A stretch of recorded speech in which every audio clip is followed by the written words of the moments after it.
Welcome to the latest edition of the Dallas Bar Association's Living Legends series. My name is Melissa Hayward, and I, along with my co-host Rachael Smiley, have the privilege to interview one of the greatest living legends, not just in Dallas, but also in the country, and that is Miss Harriet Miers. Harriet was born in Dallas, graduated from Hillcrest High School, and has had a long history of wonderful accolades in her legal career. Harriet was the first woman ever hired at LockeLord, which is a law firm that I had the privilege of being with Harriet at for 2 years before I left. She has been at LockeLord for her entire career, other than a few brief stints where she went and did other important things, a lot of which we'll talk about today. Harriet was White House counsel for President Bush. Harriet was also the first woman president of the Dallas Bar Association, first woman president of the State Bar of Texas. She has served on the Texas Lottery Commission. Talk about a living legend. Harriet is the ultimate definition. So I and Rachael are just so excited to be here with you today, and we can't wait to talk to you and let the community hear about all of the things that you've done. You are just such an inspiration and a mentor to so many people. So, I'm thrilled to be with you all, and you're very gracious. So thank you for those lovely comments. Well, Rachael, you want to kick us off with? Certainly. And Harriet, just to reiterate what Melissa stated, it's truly an honor to have the opportunity to interview you today and ask you some questions that I've probably always wanted to ask, and to get to do it personally and not just read about it is just truly a treat. So Melissa and I are both graduates of SMU Law, as are you. So your significance as a legend to the SMU alumni community, particularly to women law graduates of SMU, it's very important. And you're known as a mentor to women, particularly women lawyers who followed in your footsteps at SMU. But you're also known for having another important mentor above you, who was Louise Raggio, also another important legend to the SMU and the Dallas Bar. So what I wanted to ask you is sort of a two-part question. What did you get from that relationship with Louise Raggio, and how did it influence the way you approached mentoring and being a leader for other women lawyers, particularly women lawyers in Dallas from SMU? I'm so glad that you asked about Louise, because she was so important to the women students that were at SMU when I was there.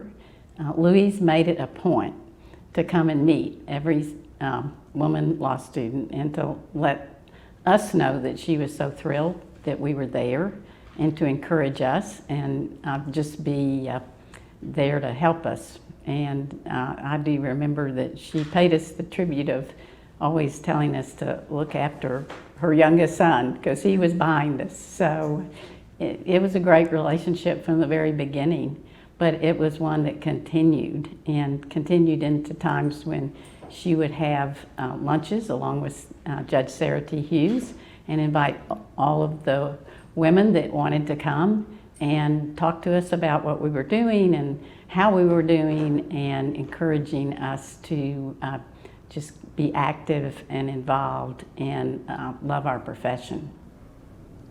Now, Harriet, you graduated law school in what year? In 1970. 1970. So how many women were in your class in 1970? Great question. Actually, it was 12, but we started with 12 and we ended with 12, but as I recall, they were different. So some women came and left, okay. So it was about 12. And so after you graduated law school, you clerked for a federal judge, is that right? I clerked for Judge 𝐧𝐨𝐿, and that was a phenomenal experience. I was so blessed to develop that relationship. It was the job that I could get coming out of law school. Well, it's a pretty good job to get. It was a wonderful job to get. It was foundational for a career. So not only was he the judge I clerked for, but he also took me into his family, and I got to know his children and his wife, and really become part of the family. It was an amazing relationship. So who would you consider to be your biggest mentors? Wow. Loaded question. Well, there have been so many. I mean, there were in college and in law school, certainly Louise was a mentor, but I had lawyers who I had met that encouraged me in law school. The people that I clerked with when I was in law school in San Francisco were certainly mentors. Judge Estes was a lifelong mentor, and his wife also was a lifelong mentor, and even his daughter today is still a friend and mentor. So in the Bar Association, of course, I had a myriad of people who encouraged me to be active, and John Estes, just one of my partners, I'm sure you know, no longer with us. We miss John, but he was an incredible mentor. Stanley Neely was the litigation head that was wonderful to me as I was learning my craft. And so there are really so many that I could name. I'll name 𝐏𝐸𝐿𝐼 Mullinex, a name that not many people will remember, but he was a wonderful lawyer here who actually was a major reason why I even went to law school, because he was so impressive, wanting to help people with his law license. That's wonderful. So what was it like for you to be the first woman at a big law firm like LockeLord? And of course it wasn't known as LockeLord back then. Was it Locke Purnell at that time? Locke, Purnell, Bourne, Laney, and Neely. And we were about 38 lawyers maybe at that time. And it was a very interesting, challenging experience to come in and be, for the first 6 months, a corporate lawyer. Even though I wanted to do litigation, the firm had decided that it would be good if I learned how to be a corporate lawyer, and I did that for about 6 months before I transferred and was able to do litigation, and I stayed in litigation, of course, the rest of my career. So, and through that career, you just had a myriad of people who in the firm were supportive and helpful and giving you guidance and teaching you what it was like to be a lawyer. So since this is obviously a Living Legend series for the Dallas Bar Association, I think it would be nice to know what your leadership path was like through the Dallas Bar Association, ultimately culminating as you serving as the first woman president of the Dallas Bar Association. The leadership path is fairly well known to a lot of people, but for others it isn't, and it's changed a lot over time. So I'm curious what your experience was with that path. Who encouraged you to get involved? How did you start getting involved, and how did you make your way up to the point where you were leading the entire Dallas Bar Association? A number of the former presidents of the Dallas Bar were encouraging to me in considering being active and more active, and then getting in the ladder that led to actually becoming president. But it was, Louise certainly was encouraging. She and Judge Hughes wanted the women lawyers to run for the board, for example, and we had what we called the sacrificial lamb, which I was 1 year, where we ran even though we knew we would not win. The first time I did not win. The next year, Pat Hill and I both ran, and we were both elected. So that started my service on the board. Before that time, you were doing a lot of community work as well as bar work. And for example, we had a law-focused education effort through the Dallas Bar where we were trying to get the legal curriculum into the Dallas Independent School District curriculum. So we worked for a long, long time to accomplish that so that young people would learn about the law.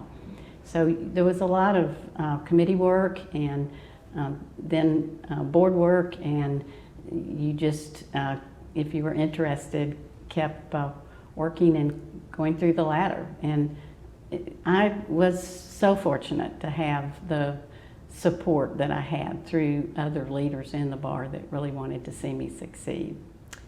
I'm curious, based on your answer and the community service that you did in parallel with a lot of your actual Dallas Bar Association service that you were working on, if you feel like there was more of an expectation that women would do some of that community service work at that time, and if you think that that has changed at all, or was there no difference between what was expected of the men and the women at that time? I didn't see a real difference. One thing that I learned and what I tell young lawyers is that if you have a law license, people think you're really smart. So what is evident if you're on a board or something, people look to the lawyers and think, well, we need your guidance in making this decision. And so it's automatic if you have a law license. So it's a great opportunity to make a real difference. So I encourage young lawyers to get that license and then get out there. And it was also wonderful to have community leaders who were very supportive and clients who were very supportive also. So you look for mentors wherever you can find them to help you be involved. And it's very important to be involved in what you're interested in so that you show the passion that is there that you have, and not that you're there just because it's something to do. So picking up the passions is important. What would you say is your biggest passion? I don't know that I would have a biggest one. My current activity that I do have great passion about is legal services for the poor, the Access to Justice effort that Texas has risen in profile in terms of its contributions. Our chief in the Supreme Court is well known throughout the nation now as supporting access to justice. And we have real challenges here with our veterans population and with the numbers of people that do not have lawyers and need them. So it's a great area, but education's important, and there are just so many things that you can be involved in. It's what makes a difference for you and will cause you to spend the time to do what it will really be helpful. So in my intro of you, I went through a few of the things you have done in your long storied career. One thing I don't think I mentioned was you were also on the Dallas City Council at one point, is that right?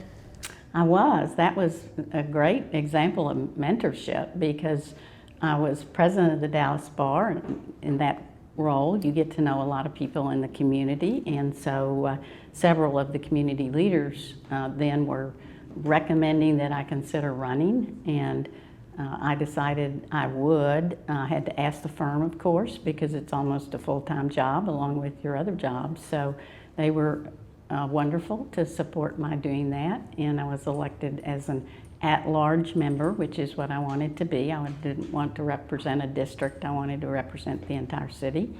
So that was a really educational, wonderful opportunity to be part of the city government and see the needs and work with the other members of the council and see the challenges. Out of all of the different roles you've had in your life, from being a lawyer at Locke, or from being White House counsel, from being the Texas Lottery Commission or the City Council, what would you say was your favorite of them all?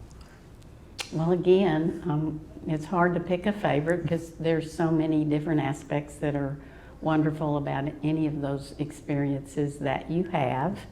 I think one of the aspects of all of them is people. And people ask me now, do you miss being in Washington? And I always say, of course. I think they expect me to say, no, I don't miss it, but I do miss it. And I miss the people, and I miss the issues. So this is such a wonderful country. To see it from that perspective was incredible. So I just really love people, and I love being around them and working with them and getting to know them better. So. And in that vein, with respect to the White House and your exciting time there, I would love to hear a story from behind the scenes at the White House, something that you think many of the listeners in the audience might not have heard but would be of interest to us, that's a favorite story of yours from your time serving in the White House. It's hard to pick any particular moment because you were involved in so much when 9/11 occurred, and even before, when we were dealing so much with education. That was a really happy subject, and everybody was so excited about what was being accomplished, and there was a great deal of bipartisan effort with Senator Kennedy and the Bushes, and then 9/11 occurred, and the focus became very much on the security of America and protecting us, and then the efforts that needed to be made to ensure that we could be and would be protected. So picking any one thing is very difficult. I will tell you that one of the humbling aspects of being in the White House were the people who you got to know and work with and realize how much they were contributing, but they were not the least bit interested in any kind of spotlight or people knowing even who they were. And for example, we would meet with representatives of the CIA, and frequently their badges would be turned around so that you did not know their names, even though you were meeting with them and talking to them about a specific task at hand. And they could care less. They didn't want to be known. They wanted to do their jobs, and they were so dedicated. It was so humbling to see the just total commitment to others that you were able to witness. I could tell you a story of traveling with the president and being there one time when he was greeting a grieving widow. Her husband had been killed in the war, and he did that on every trip we took for a long time, where he, if there were a family that had lost a loved one, the president would take that opportunity to meet with them. And in this particular time, you kind of go in and first meet the family, and then the president comes in and talks to the family, and it's just very, again, humbling and wonderful thing to see the President of the United States trying to convey the nation's gratitude to the family, and to at the same time just be there for the family. And in this instance, the president was getting ready to leave, and the mom had a little boy who had been bouncing all over this particular area where he was meeting with the widow. And so President went over to give the widow a hug, and her little boy noticed what they were doing and just ran over to them and put his little arms around both of their legs. Never forget it, never forget it. I can just see it happening.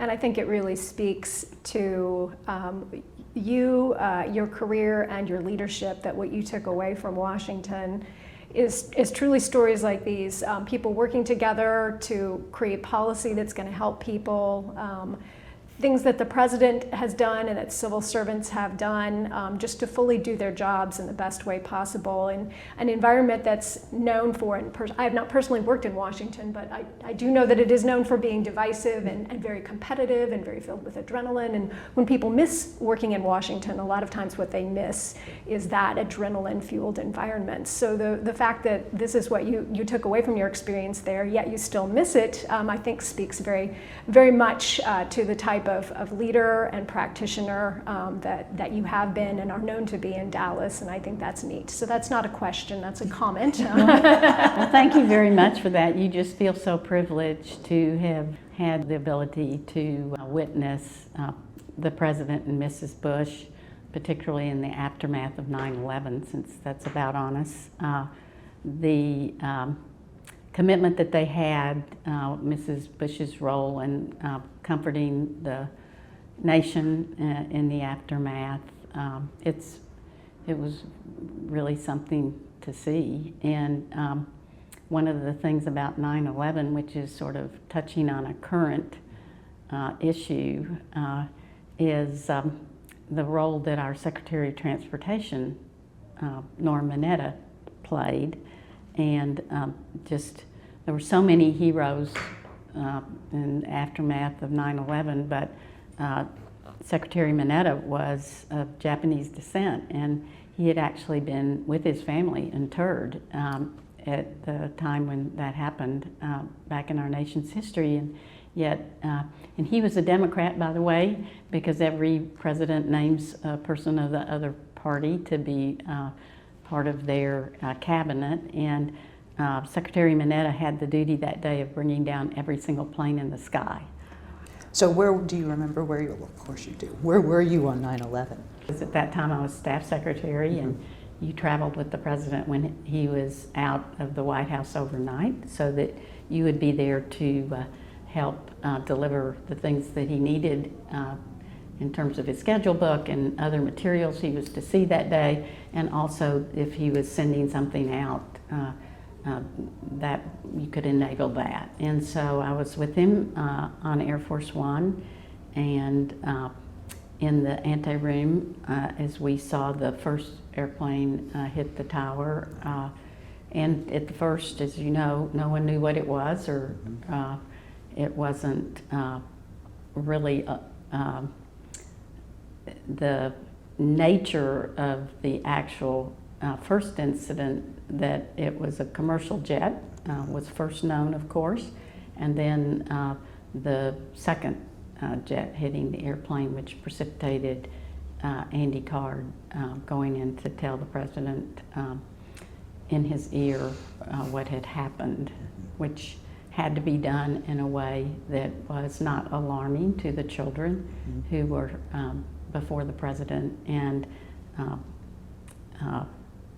you never forget what he said that day. So, what was it like for you to be White House counsel? What was a day in the life of Harriet Miers as White House counsel to President Bush? We had everything from the aftermath of Katrina to the everyday appointments that the White House counsel's office helps prepare for the president. So the nomination of judges and the U.S. attorney positions that you're trying to fill. And so then there are a myriad of legal issues, and you have a staff that you are able to you assign them a particular area, whether it's domestic policy or foreign policy or particular expertise, and you work with your team, and you work with the leaders of the other offices, and whatever the legal issue is, you're responsible for responding as needed. So it's a mini firm, but the issues, of course, are a bit different. And are you still close with President Bush?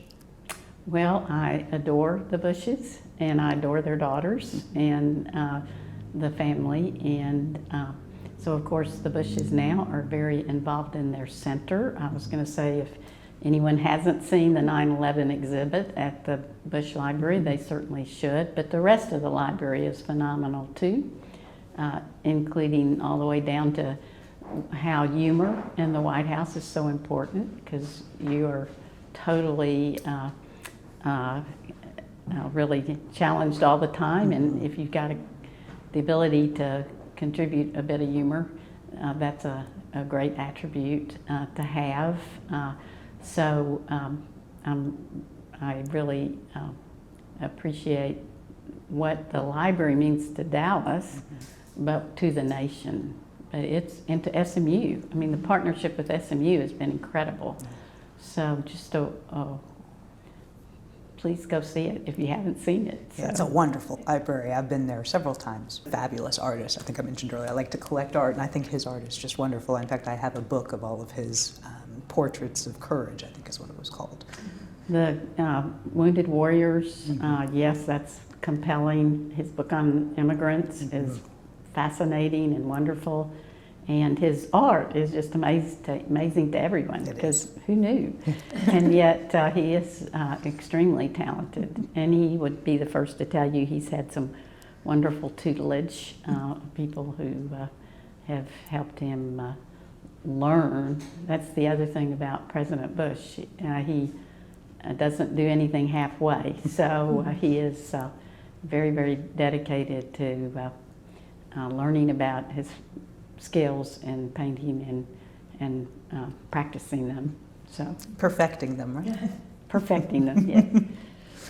So in hearing you talk about so many of these roles you've filled, it's clear that you've been called upon to take a leadership role many times by peers and associates who've encouraged you, and that you've risen to the occasion and done it. And in doing so, you put yourself out there when you take on those challenges and agree to run for election or put yourself in a position where you might not get that next position, but typically you did. So I wonder what you've taken from many of those experiences, how you would encourage others, young lawyers, particularly young women lawyers, to put themselves out there and take on those opportunities for leadership when those opportunities present themselves. Well, I think a lesson you learn is that try, and even if you don't succeed, you can learn from having tried. And just like running for the bar board and not winning the first time, it was humbling not to win. But I remember when I was running for city council, I thought I was pretty qualified for the position, and so I was driving down a street, and Sunday morning when I think it was a Sunday morning when they announced the editorials for in the time, the Dallas Times-Herald chose to endorse one of my opponents, and I remember that again, just like it was yesterday. Pick it up and think. You can't have all good experiences, and you can't have success all the time, and it's just like litigation. You want to win every motion, but you don't, but you learn along the way. And so I just encourage people to try, and don't take no for an answer. Just keep trying.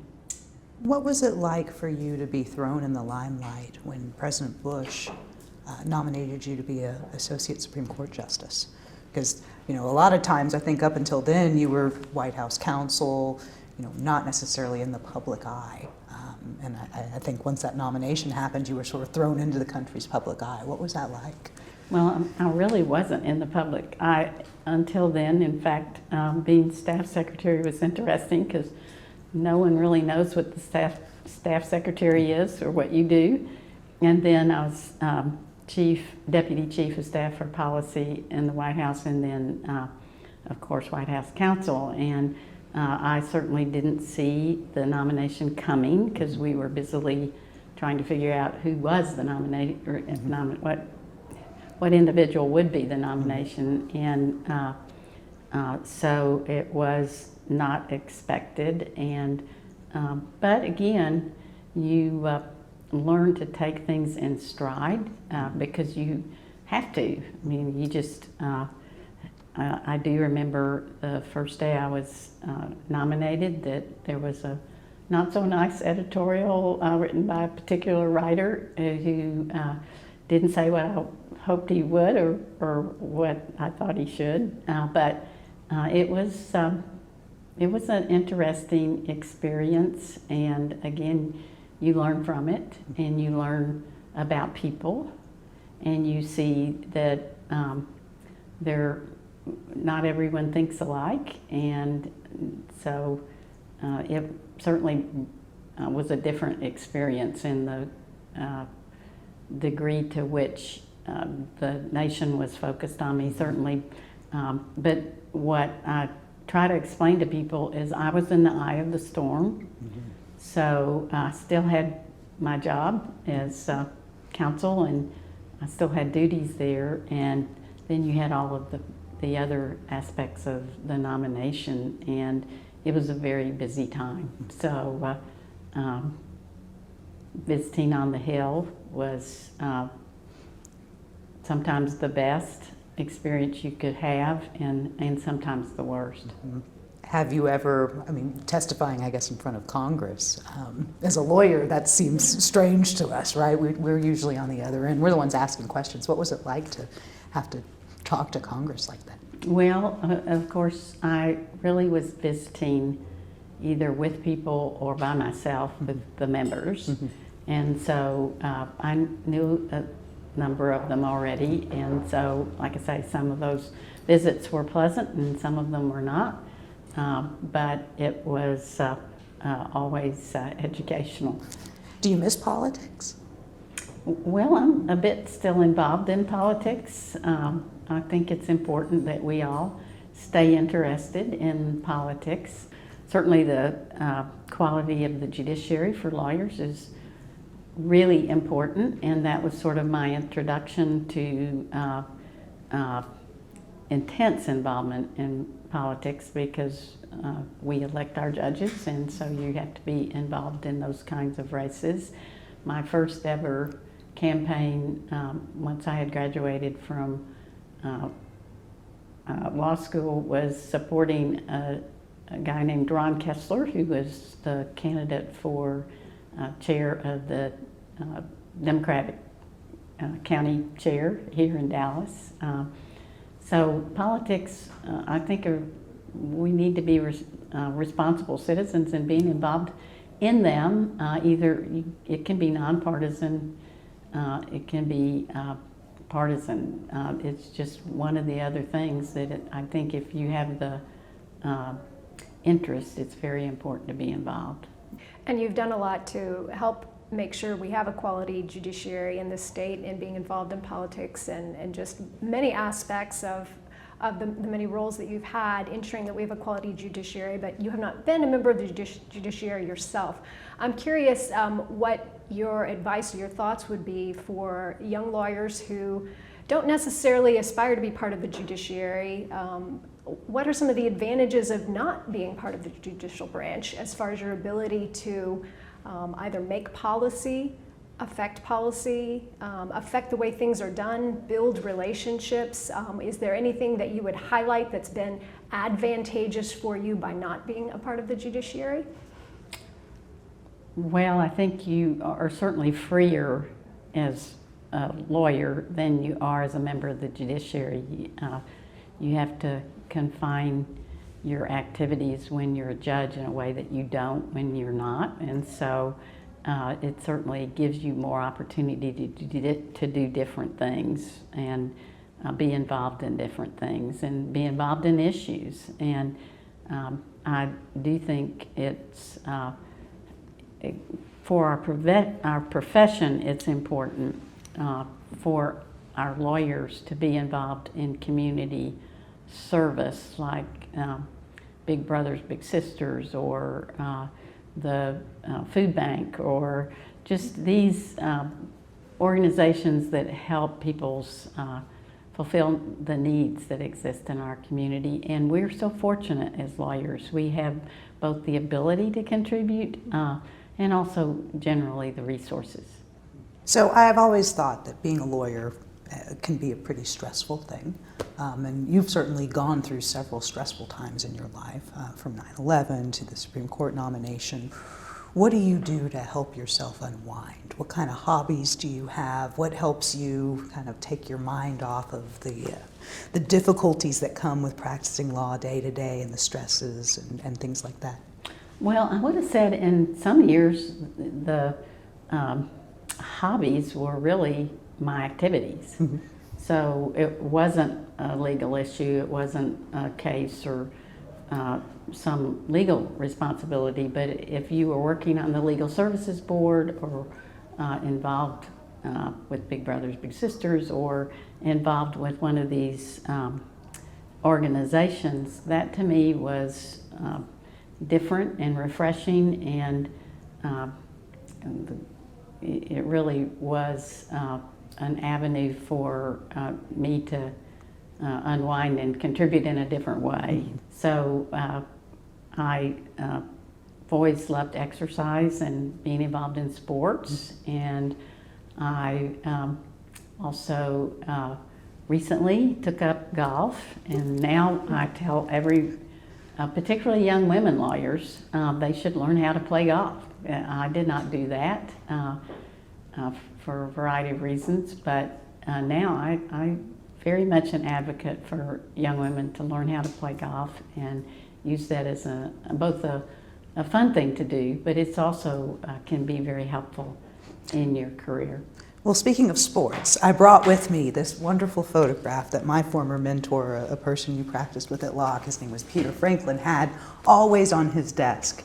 And it is a photograph of you and I guess it was the Locke softball team. Is that right? It was. And I think you said it was from the 70s? It was the early 70s. And you were the only woman in this picture. Well, I loved that experience, and the guys were nice enough to let me play, and I wasn't great, but they tolerated me. And at that time, the league was very easygoing, but it was just really a great opportunity to get to know people in a really different way, and we had a great group of guys that played, so very enjoyable. Do you think that there's a camaraderie, obviously, that those types of leagues were formed to establish for lawyers? And do you think there's anything that's missing from that today with so much of our practices becoming digital and online, and that's only been accelerated by the pandemic and by our ability to now appear in the courthouse virtually as well? Do you think we're losing something, or we're just doing it in a different way? Oh, I think it's different and not entirely in a good way, because you just need to be with people. I think something more than digitally. So it is very important to have activities like for us it was the baseball team, or we had a group that would go skiing, and the camaraderie was just wonderful in those early years. I think we also had a tendency to stay where we were. I think nowadays lawyers move around a little bit more, so it's just more challenging maybe, and so I think firms need to make extra efforts to provide opportunities. The Bar Association is doing a great effort to make sure that there are avenues where lawyers can get to know each other and work together. You can do that through the committees, but I think the kind of fun things like the softball tournament, all of those things really help. And so we have the Dallas We Lead, right? And we love that. And that, just so everybody knows what it is an opportunity for women to spend time together and their mentors and mentees. And the design is to enable women to further their goals and what they are trying to achieve. So that's a great opportunity to meet people you'd never meet otherwise. You just happen to get matched. So we need more of that. We need more of that, and particularly while we're having to combat the challenges of isolation. And so hopefully all of our firms are doing a job to reach out to people and make sure that people feel connected and are able to enjoy the camaraderie that can result. So other than doing a better job of meeting one another in person when we can do so safely and enjoying one another's company, you've set an extraordinary example for young lawyers, and you and your peers really paved the way for people at Melissa's and my level, and for the women coming up underneath us. Is there one thing you would tell us that we could do better, that you look back and think, or look at us and think, we had to pave the way and we had to fight through these certain things, and we learned something from that you all are not learning, that you could do better at? What advice would you give to someone in my position or to me and my peers? Well, that's a really hard question because I think you're doing great. So, but I think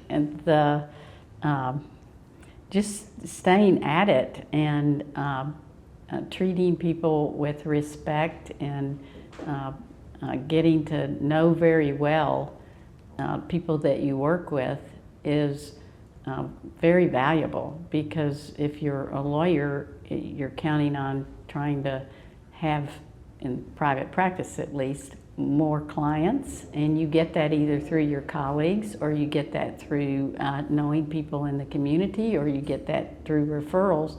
Someone sees you do a good job, they're going to refer you business. In this day and time, I think it's very important to have a profile beyond where you live and practice. I think it's very important, for example, to be involved in bar association efforts outside of the community, so you're meeting people from different communities. And I know my former partner, Morris Harrell, who was president of the ABA, as well as the American College of Trial Lawyers, would always say, when people think of Dallas, I want them to think of Morris Harrell. And so if you can be involved in a way with lawyers in other communities, where when they have a matter in your area, they'll think of you, that's a wonderful attribute to cultivate. And you don't do the bar work for that purpose, but it has that benefit that you meet people all over the nation.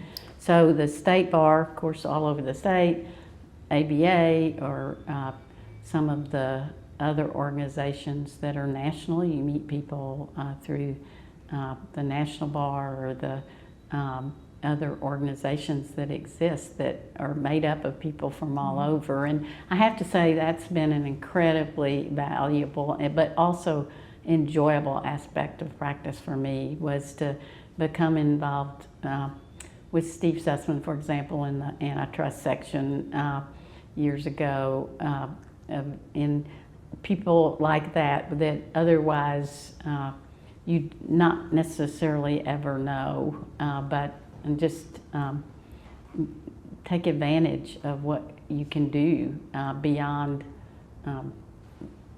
our community, but be involved in organizations that take you around the nation or around the state. Have you found that your interactions with people like that across state lines have helped you in your career and lead to business coming your way? Absolutely, and absolutely it has. And also doing well with a client will have that same impact, that if your client loves you, they'll refer you to other people. And that's a wonderful way to get additional work. So relationships mean so much in the practice of law. And so I'm a big advocate for being involved for the reason that you want to be involved, whatever that is, but it has that extra benefit that it helps your practice too. So you said you started taking up golf. Was it difficult to take up the game of golf? Because I've never played golf. I don't know whether you're a golfer. I haven't. I've always intended to, but it's very time intensive, as you know. And that's presented the problem. So kudos to you for finding the time. I don't know how you do it. Well, and I haven't done it very well, so that's why I'm not very good. But it is, it's a great sport. It takes you outside. You can walk, you can ride in the little scooter, but it's a good time to visit with other people. And so I just think it's a great skill. And I was fortunate to have a friend who was an excellent golfer, Susan Carmanian, who used to be a partner in our firm, but also is over in Doha now. And Susan told me one time that if you would go out and play golf, that one shot that day would be as good as Tiger Woods. So it's not quite like that, but it's kind of true that you shoot one shot that you think does what you thought it should do, and it just keeps you coming back. I mean, you know, it's just kind of great. It's a game of discipline, and does take a lot of practice, and it is hard to find the time to practice like you need to, but it's a great sport. Many analogies can be made between the sport of golf and the practice of law, so maybe that's why so many lawyers are attracted to it. Well, I think if you're struggling with a really difficult problem, that sometimes just being out of your natural environment helps you think maybe with a fresher mind. And that's something really important, I think, for lawyers, is to find that work-life balance. And I'm glad to hear that you have so many things that take up your time that you just love to do and that you found your passion. I really thank you for mentioning that, because I do think that particularly women still have the hardest time with balance, because many times, I obviously didn't, but many times when you're carrying the principal load for child care, and it's just more taxing, and the balance is harder to find. So I'm very excited that there are things like We Lead and other organizations that are trying to help see how the balance can be better achieved. And a lot of that is expectation. I mean, we have to be willing to understand that man or woman, if they're a parent, they have obligations, and those need to be front and center. So hopefully we're doing a better job at that, but we still haven't quite solved all those problems. Well, I would say technology has probably added to those problems too, because now lawyers feel like we're on call 24/7, right? So finding that balance. That's true, Melissa, but it's helping. If you can work from home, it sort of helps, right? So it's a benefit and a curse. So well, I've found working from home is a benefit and a curse, right? Because home no longer has the feel of, oh, this is outside of work, right? Now home is work too, and so it's hard to separate the two from everybody working from home. But I know you like to go into the office still a lot, don't you? I do go to the office. I like it because it's discipline and keeps me focused and away from the refrigerator. Well, I have a question that kind of brings things, pulls out to sort of a 20,000-foot view, but you're a lifelong Dallasite except for your time in Washington, and you've had so many roles in the Dallas legal community and outside the Dallas community as well, your roles with the State Bar and with the Texas Lottery Commission. I'm curious about the city of Dallas, not just the legal community, but writ large. What do you think Dallas is doing well? What makes this a compelling place to live and do business and practice law? And what could Dallas do better?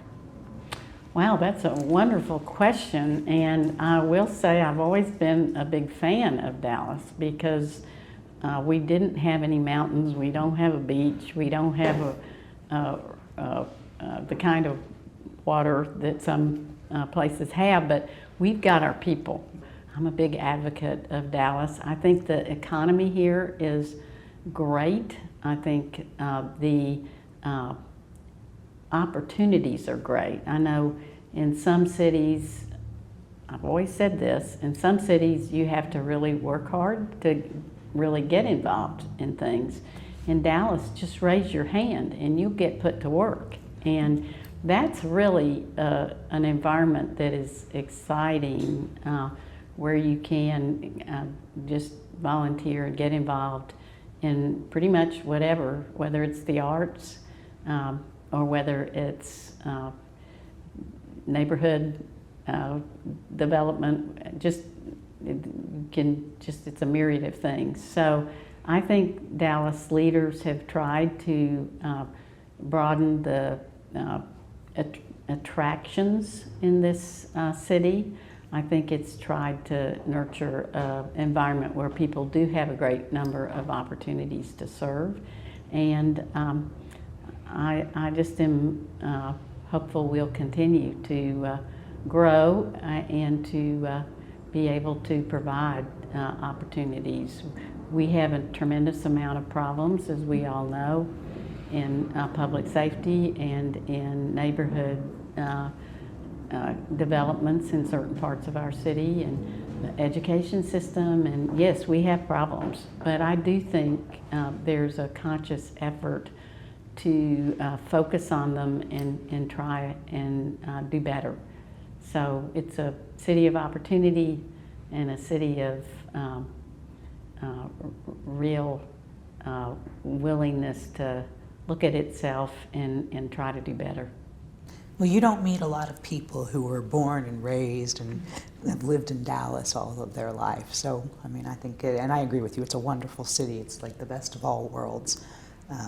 What would you say has been the biggest change you've seen in Dallas over the course of your career? Probably with the community larger and the bar larger, it's not the same community feel, I think. You have to be in a smaller environment to get that sort of community feel. Mm-hmm. And so when we could have a meeting early on and have all the women lawyers in just one room. I mean, I think there were 200 women lawyers when I started practicing in the whole city. That's a different feel. So the community is larger and it's therefore a little bit more impersonal, mm-hmm. and you have to be determined that you're going to find your own way to relate to people and be together with those that you have a common interest with. A couple final thoughts, I guess.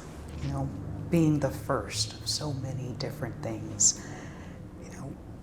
The first woman to be the president of the Bar Association, the first woman to be with the Texas State Bar, the first woman at LockeLord.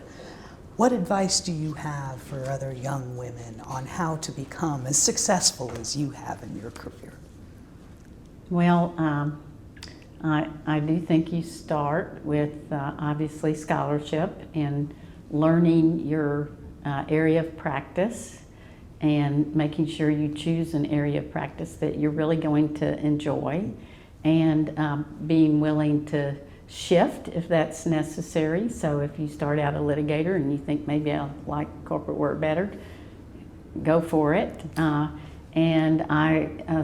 So you have to learn your skill, and then you have to follow your passion. What is it that you really want to do with your license? And that doesn't mean just be with a firm, that's one option, but you can go with the legal services program if that's your calling. You can go to work for the district attorney's office or the U.S. attorney's office, or just find something that really is something you can have passion and satisfaction in doing, and do it well. And I really do believe you do well in your practice when you also have the opportunity to match your practice with all the other things that you find that you would like to do with your life in terms of contributing to those around you. Well, Harriet, we have had the best time interviewing you today. We have learned so much, and I know that the entire bar and all of the people who have been watching this interview, have looked up to you and are so excited to listen to you and learn from you, and you have served as a mentor to so many, and you will continue to do so. Thank you for spending this time with me and Rachel today. It has really been our pleasure and privilege to interview with you. Living legend, Harriet Miers. Well, thank you very much, and it's been a privilege to be here, as it is a privilege to be a lawyer. Yes, it is.